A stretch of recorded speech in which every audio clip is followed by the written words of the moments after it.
एक बार माता देवहूति भगवान कपिल के पास पहुंची और भगवान कपिल से कहती हैं, बेटा कपिल, निर्विन्ना नितराम भूमन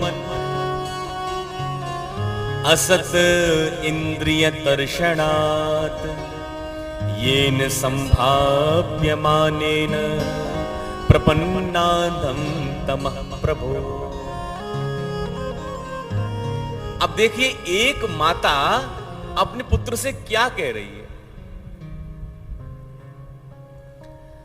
हर माता पिता अपने बच्चे को पढ़ाना चाहते हैं, लिखाना चाहते हैं, अधिकारी, डॉक्टर, इंजीनियर, न जाने क्या क्या बनाना चाहते हैं। लेकिन हमारी देवहूति माता और महात्मा करदम ने अपने पुत्र को सिद्ध बना दिया, महाज्ञानी बना दिया, इतना ज्ञानी बना दिया कि आज मैया स्वयं पुत्र के पास ज्ञान लेने के लिए पहुंच गई। माता देवहूति कहती है, बेटा कपिल, मैं देख रही हूं मुझसे सौभाग्यशालिनी स्त्री संसार में दूसरी कोई हो ही नहीं सकती। अरे कामक विमान में तो रहती हूं, मेरे पति साक्षात करदम महामुनि, योगनिष्ठ ब्रह्मनिष्ठ महात्मा। बेटा कपिल, भृगु वशिष्ठ जैसे तो मेरे दामाद हैं, ख्याति अनुसुईया जैसी तो मेरी बेटियां हैं, और बेटा कपिल तेरे जैसा, और मायके में महाराज मनु चक्रवर्ती सम्राट, उनकी मझली बेटी। तो चारों ओर से देख रही हूं, मुझे कोई कमी नहीं है, मैं पूर्ण हूं। लेकिन बेटा कपिल, अपने मन की बात कहूं, जब एकांत पाती हूं, एकांत में बैठती हूं, तब मन में लगता है कुछ ना कुछ शेष रह गया। अब बेटा क्या बाकी रह गया है, बस ये समझ में नहीं आ रहा है। सब कुछ प्राप्त करने के बाद में भी मुझे लग रहा है कुछ शेष रह गया। बेटा कपिल, आज अपने ज्ञान के खड्ग से मेरे हृदय में जो अज्ञान का पौधा उग रहा है, उस अज्ञान के पौधे को जड़ से काट कर फेंक दे। मैं तेरी शरण में आ चुकी हूं।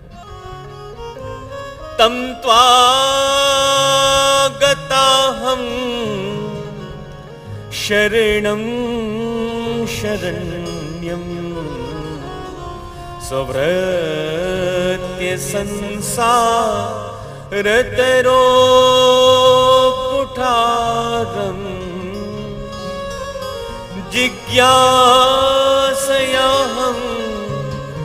प्रकृते पुरुषस्य नमामि सधर्मविदां वरिष्ठम्। बेटा कपिल, मैं तेरी शरण में आ चुकी हूं, मेरी रक्षा कर, मुझे ज्ञान दे। तब यहां कपिल भगवान की वाणी मुखरित होती है। इसको कहते कपिलाष्टाध्यायी। 8 अध्यायों में अपनी माता को शांग शास्त्र का उपदेश दिया। कपिल भगवान कहते, माता जी, आप कह रही हो कि आप दुखी हो। संसार में ऐसा कौन है जो सुखी है? माता जी, सुख दुख का कारण हमारा मन है, मन ही सुख दुख का कारण है। माता जी, ताले की चाबी एक ही होती है, इधर घुमा देंगे ताला लग जाएगा और इधर घुमा देंगे ताला खुल जाएगा। उसी प्रकार मन भी हमारा एक ही है, इधर घुमा दोगे तो भगवान में लग जाएगा, इधर घुमा दोगे तो संसार में लग जाएगा। कामनाओं के कांटे मन में लगे हुए हैं, इतने कांटे कामनाओं के लगे हुए हैं, इन कांटों से बाहर नहीं निकल पा रहे। पैर में बहुत सावधानी से आप सुने, जब पैर में कांटा लग जाता है, अब एक कांटा पैर में लग गया, वो कांटा निकलेगा कैसे? दूसरा कांटा हमें पैर में डालना पड़ेगा, तभी तो पहले वाला निकलेगा। उसी प्रकार किसी का मकान देखा, किसी की कोठी देखी, किसी की गाड़ी देखी, बस लग गया कांटा मन में। ऐसा मकान हमारा भी होना चाहिए। अब जब तक मकान नहीं बन जाता वो कांटा लगा ही रहेगा। मकान हमने बनवाया, विचार करो प्रसन्नता कितने दिनों तक रही। बस कामनाओं के कांटे मन में लगे हैं। माता देवहूति कहती है, बेटा कपिल, कोई तो होगा जिसका मन शांत है। तो भगवान कपिल कहते हैं, माता जी, केवल संत ही ऐसे हैं जिनका मन शांत है। अच्छा बेटा, तो क्या भेष मात्र से संत मान लें? संत कितने प्रकार के होते हैं? तब कपिल भगवान कहते हैं, माता जी, 5 प्रकार के संत हैं। 5 प्रकार के लक्षण जिसमें दिखाई पड़ जाए, समझ लो वही संत है। ये लक्षण कौन कौन से हैं? बस इसको सुन लो, सी वाणी को विराम देते हैं। तितिक्षवः कारुणिका, सुहृद सर्वदेहिना, अजात शत्रुवः शांता, साधवः साधुभूषणा।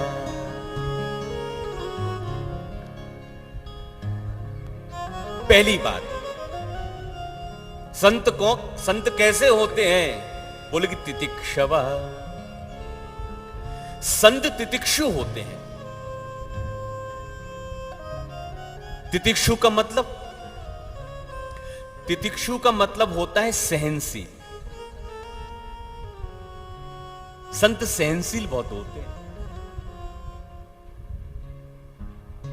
किसी ने माला पहना दी तो प्रसन्न नहीं होते, किसी ने धक्का देकर बाहर निकाल दिया तो नाराज भी नहीं होते।